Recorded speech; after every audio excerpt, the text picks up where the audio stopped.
GettingPositiveKarmaNow.com presents Bhagavad Gita for All, lectures by Nalan Karula, recorded in front of a live audience. Good morning to you all. Let's have a collective good morning. Good morning. Oh, okay.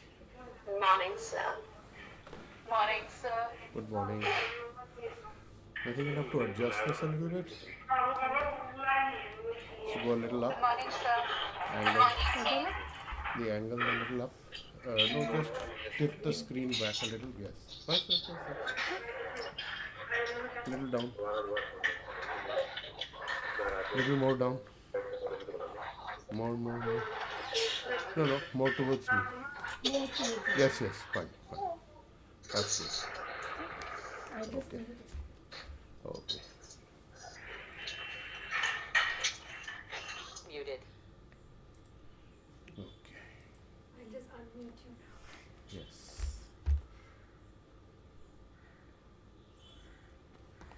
Okay.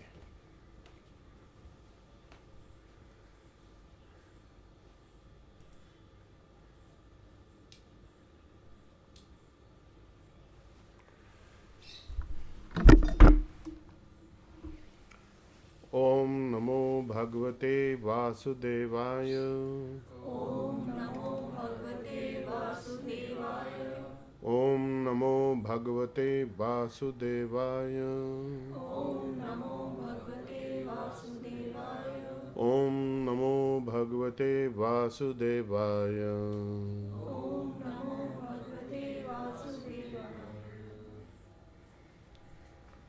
So last time we had completed chapter 2 of the Bhagavad Gita, and basically chapter 2 is the complete synoptic study of the entire subject matter of the Bhagavad Gita, and some very radical things have been proposed by Krishna, and the most radical being that one needs to give up fruitive activities, ritualistic activities that may have been prescribed in the Vedas for sense gratificatory purposes, the Karam Kand section, and instead one needs to be very detached from the results of what one is doing.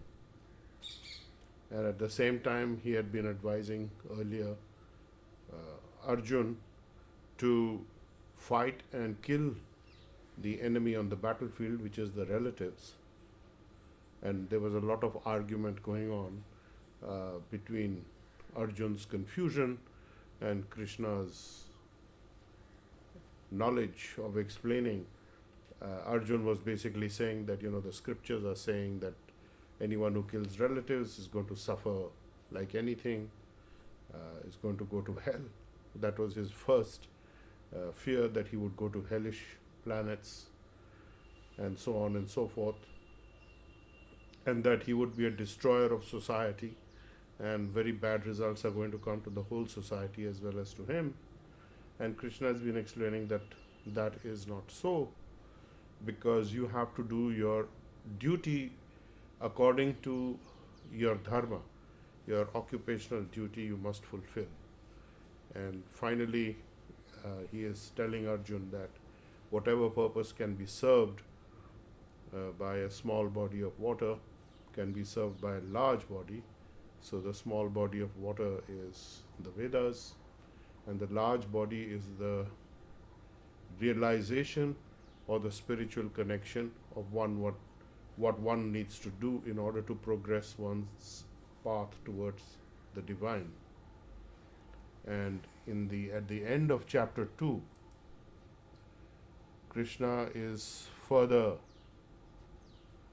talking about not being disturbed by the flow of desires, and that such a person who is not disturbed by the incessant flow of desires, just like the ocean that is never filled or disturbed is always still, even though so many rivers flow into it. So such a person alone can attain peace, and not the person who's trying to satisfy these desires. Because desires cannot be satisfied, they will be endless, infinite. So, final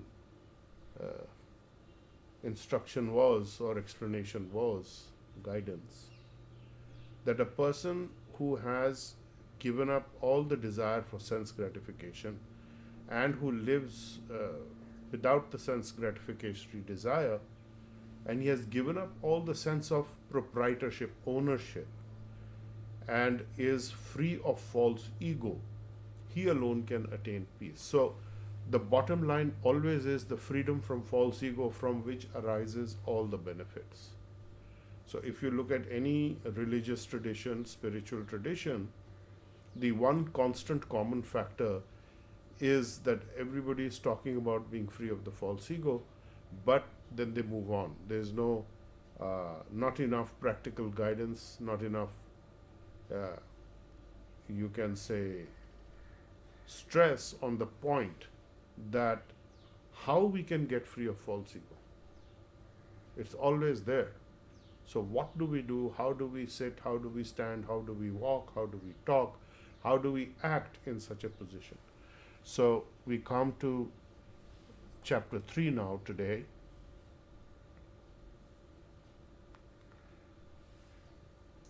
And continuing from chapter 2's last shlok, that Krishna is saying that when one is at the hour of death and one has practiced all these things, then you can easily get Brahm Nirvanam. You can get to the spiritual kingdom of God even at the hour of death, when you are not bewildered and you are not confused. Now, of course, Arjuna is confused, which is why he is asking these questions now in the third chapter, which is all about action. This is the action chapter, chapter 3, on Karma Yoga. Karma means to act, to think, to plan, to will, to act is all karma. Subtle karma and then gross karma. So it is all about how one should act. So this is a very, very important chapter. And Arjuna speaks, Arjuna asks Krishna, Arjuna Vacha. Jayasi cheta karmana te mata buddhi janardhana tat kim karmani ghore mam niyojayasi keshava.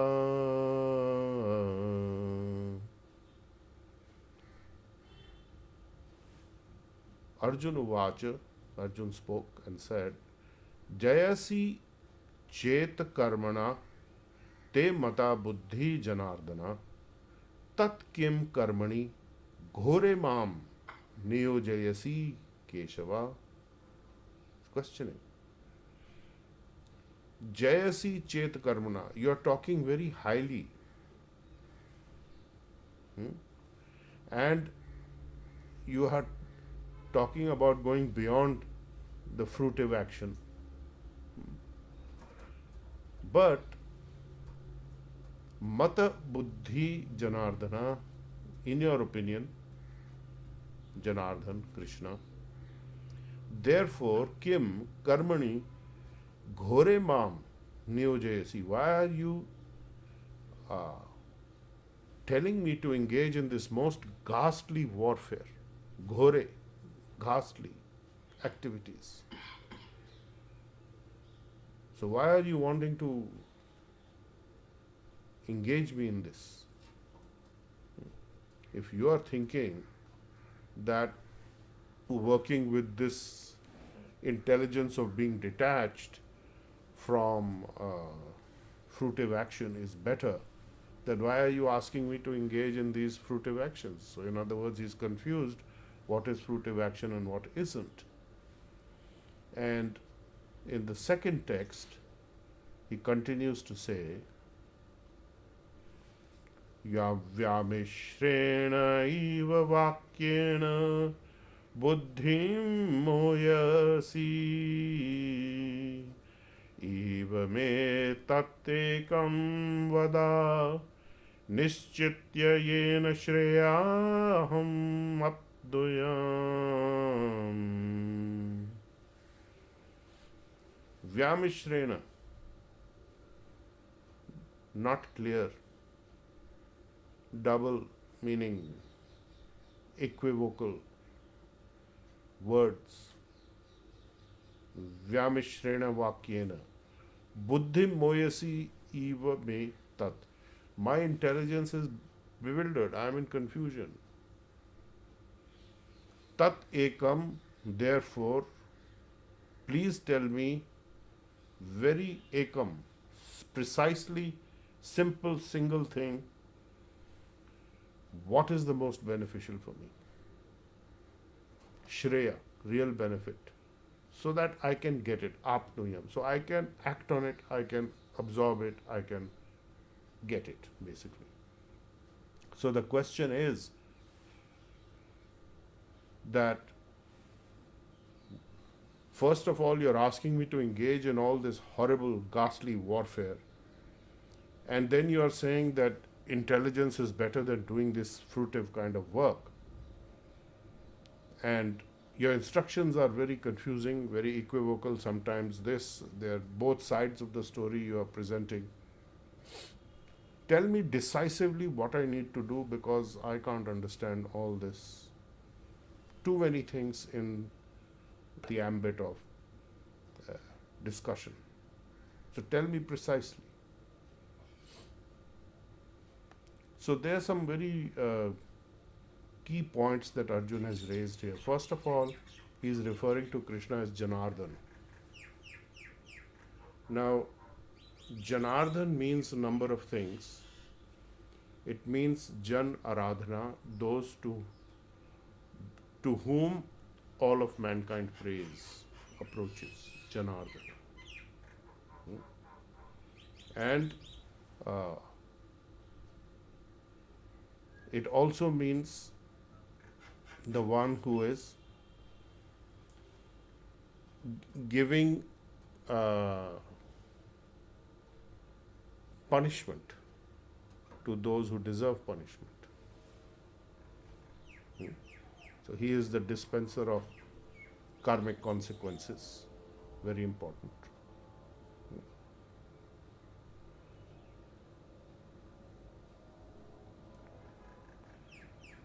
So the third meaning, as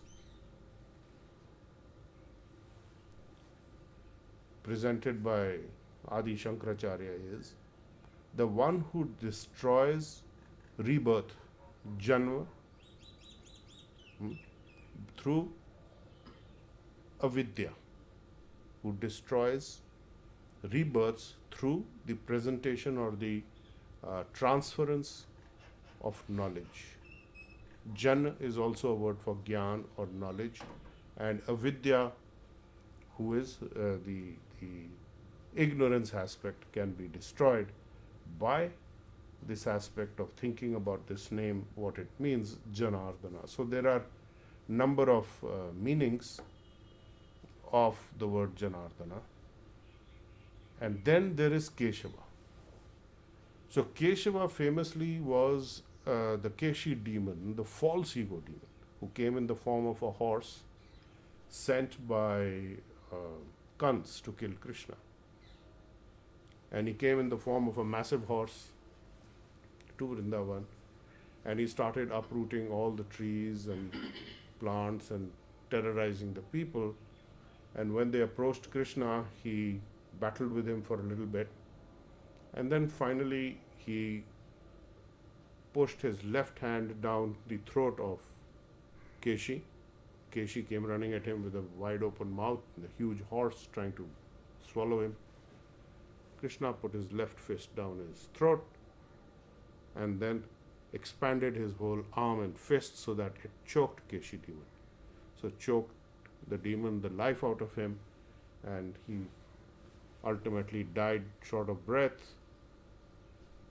eyes swollen, bulging, passing urine, stool, and he just was completely annihilated by little Krishna. So, the Keshi demon is the false ego demon. Keshava also means one who has the most beautiful long hair. So, in today's age, well, through all the ages, long, beautiful hair is considered a sign of false ego, egoistic condition that you have, where everyone is worried about their hair. And so, there's a lot of potions and medicines and treatments, and everybody's saying, do something about my hair. You know, it's supposed to be very, very mesmerizing and attractive. So, that is another aspect. So, Keshava means one who can destroy the false ego, the ignorance. So, this whole continuity is happening because Arjun was talking about the ego aspect.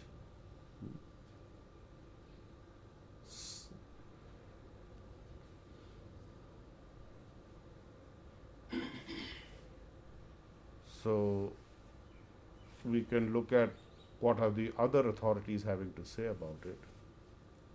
And if you talk about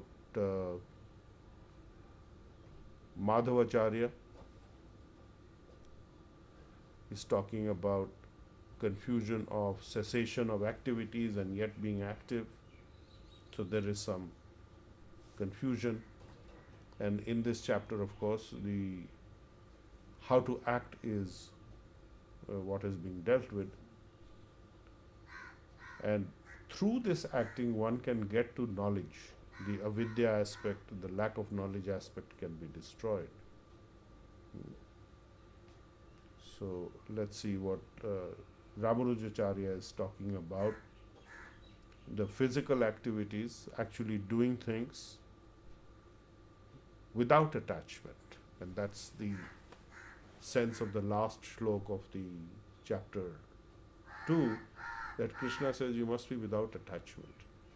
So how will you get to being without attachment? By using activities in the right way, in Krishna consciousness, in God consciousness, in karmic healing consciousness, and gradually you will get to the jnana aspect. So that is the takeaway, not that you should stop doing all activities and become a renunciant and go and sit in the forest or sit in your room and say, all I want to do is to progress spiritually. I don't want to act in the world. I want to escape. I want to be peaceful. So Krishna is saying you can't be peaceful unless you are having this realization that you need to be very detached from everything, including the idea of being peaceful. Eventually, if you look at it that way. So this desirelessness must be even desirelessness of wanting to be peaceful. So this is very, very important, that the questions are that how do I get to the point where you are asking me, Krishna, that I should not be attached to the results of what I am doing. Because everything is supposed to be for a particular result, either in the execution of one's duty or in the execution of one's obligations, one's debts. How can I not be attached to doing that? And then there are many instructions, contradictory ones, and we have discussed so many contradictory things, and I am very confused. So this is the confusion of Arjuna. What should I do? Is the cultivation of spiritual knowledge superior than action? Is action superior to the cultivation of spiritual knowledge? If the two go together, how do I do it?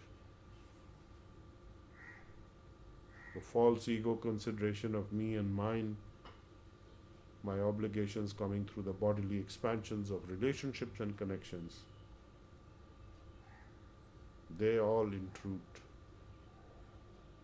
So what does this all mean? So that is where we will leave uh, the Bhagavad Gita today, and we will discuss if you have any questions. So I will go over these two shlokas again. I will just to remind us what we are talking, what we are hearing from Arjun. O Krishna, Janardhan, Keshava, why are you urging me to engage in all this ghastly killing warfare stuff if you think that intelligence is better than working for fruitive results, fruitive work? And by your words that are taking both sides of the equation, they are debating both sides of the topic for and against equivocally. My intelligence is confused,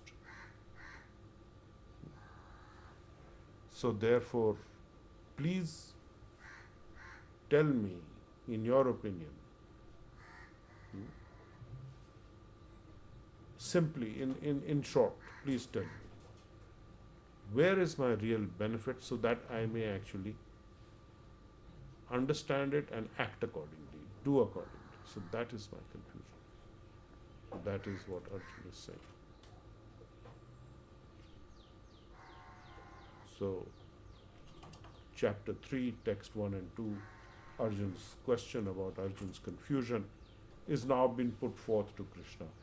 And next time we will discuss Krishna's reply. So if there are any questions so far, I shall be happy to take them.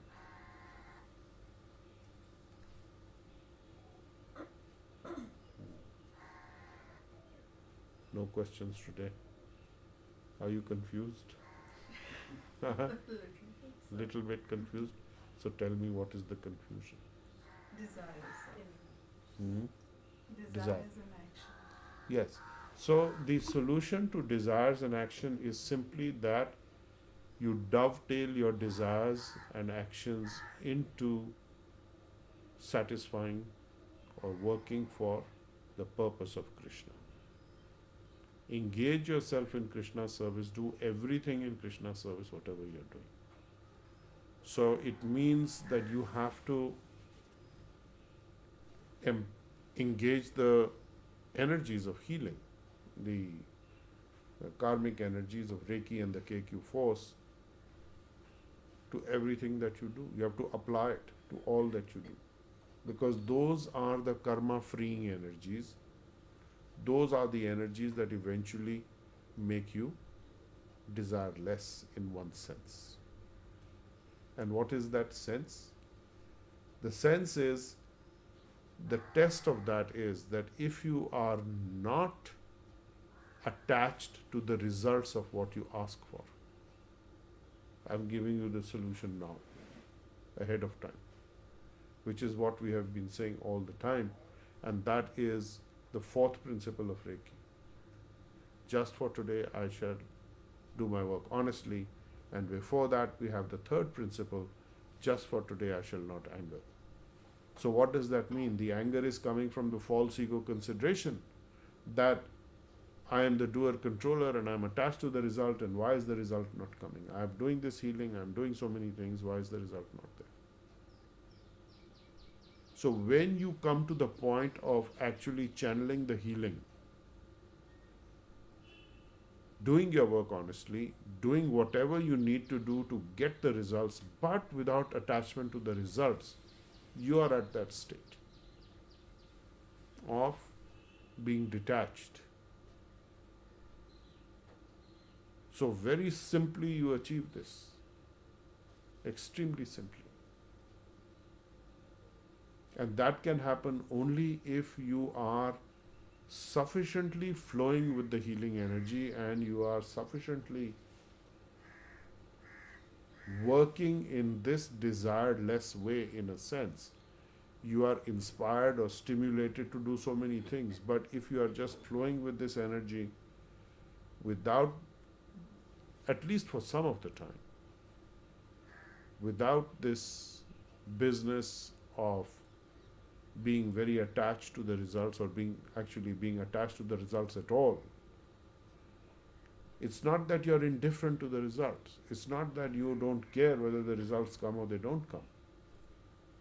It is that you don't care in terms of your personal involvement in those results. That you have a personal stake, and if this doesn't happen, my life is over. If you don't think like that, or you're thinking, I must get this result, otherwise healing doesn't work, I will go and find some other methodology. Or you are thinking that this result has to come hell or high water, I will do everything, I will do all kinds of activities, and that is where the trouble will start.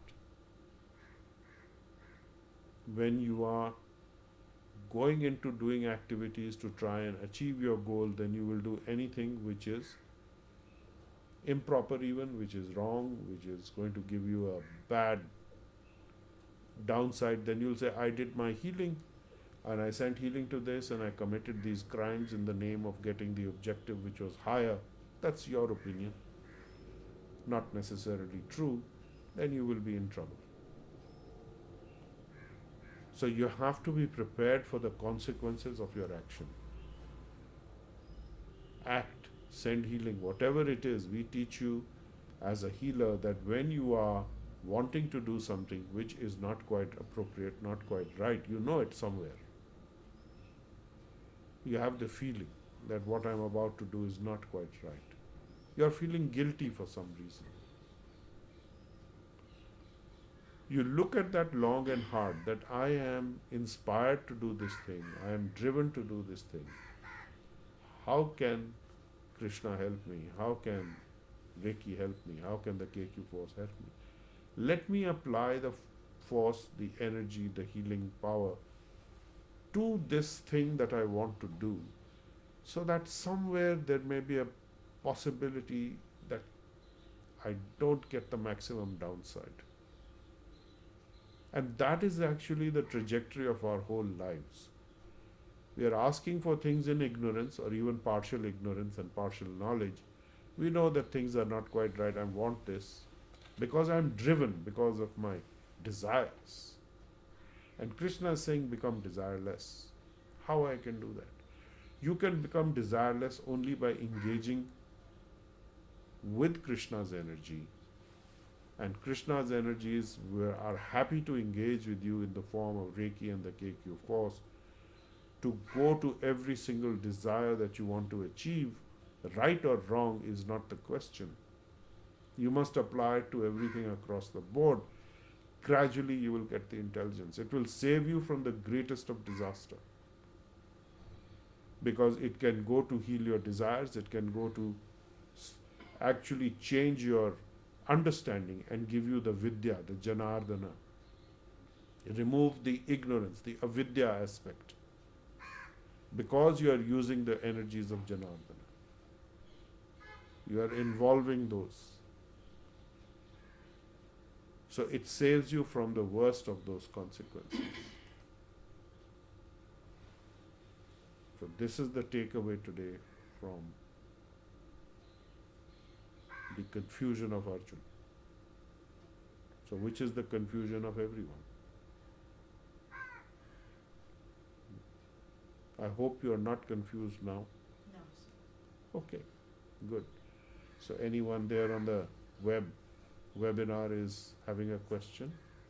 So Anu had a question. She said It was got answered. Okay, so yeah, Amarjeet has a question. So when you make a goal for yourself, you do keep a point of arrival in your mind. And that point of arrival is where the efforts need to be focused, or your working honestly is driving you towards. Is that point okay to keep that in focus all the time? Yes, of course. You must have an objective.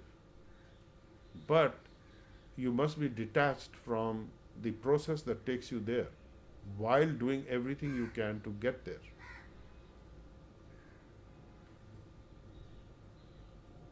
You have to have the objective, otherwise how will you reach there? Correct? You have to have intermediary objectives that will be the steps towards achieving your larger objective. Correct? So what is the difficulty then? I'm just saying that process has to be kept in mind. The process will be there. Yes. The question is of your internalization of this process. The false ego just below the navel area, the Hara chakra, the Swadhisthana chakra, that has to become very clear and transparent. So when you have a transparent false ego, then you will come to know what is the right action for you and what way should you take that action. So it's not that we become feeling less or emotional without emotions. We will feel things. But we will gradually be detached from what? The results. Because the results are not in your hand. Krishna has given you the clue in the previous chapter where he says that do not think that you are the one who's getting the results out of your actions.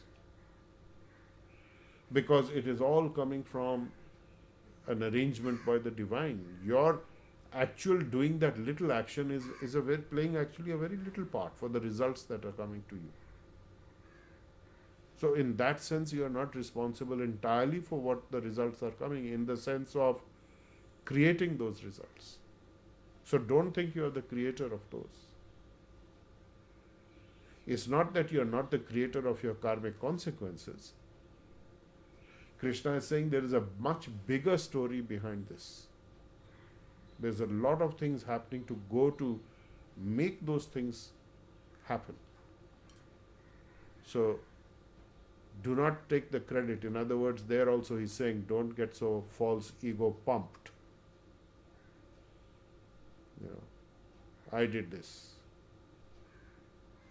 You did something little bit. Results were arranged by the divine. How? Because it is spreading there in the society, in the environment, in the atmosphere. You don't control that. Krishna does. His agents do. So whether you get the public fame, name, whatever it is, you get it or you don't get it, or you get the result, that is not the criteria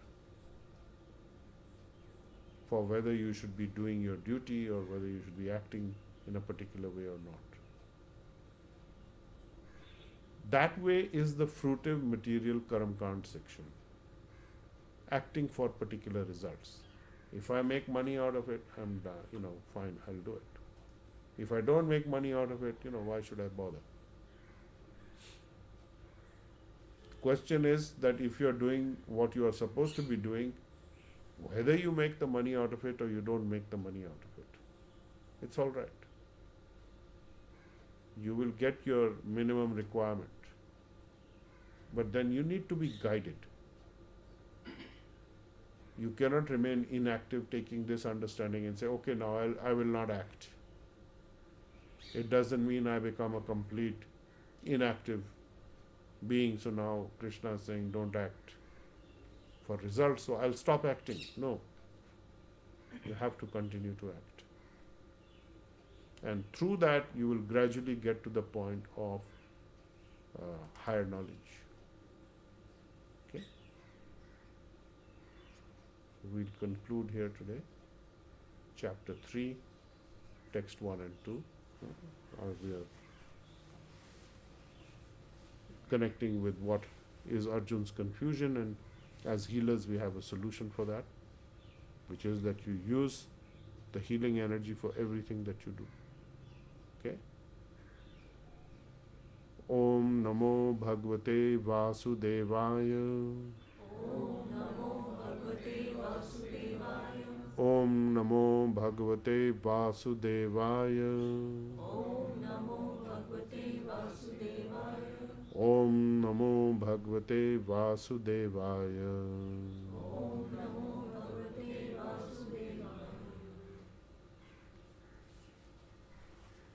Okay, thank you.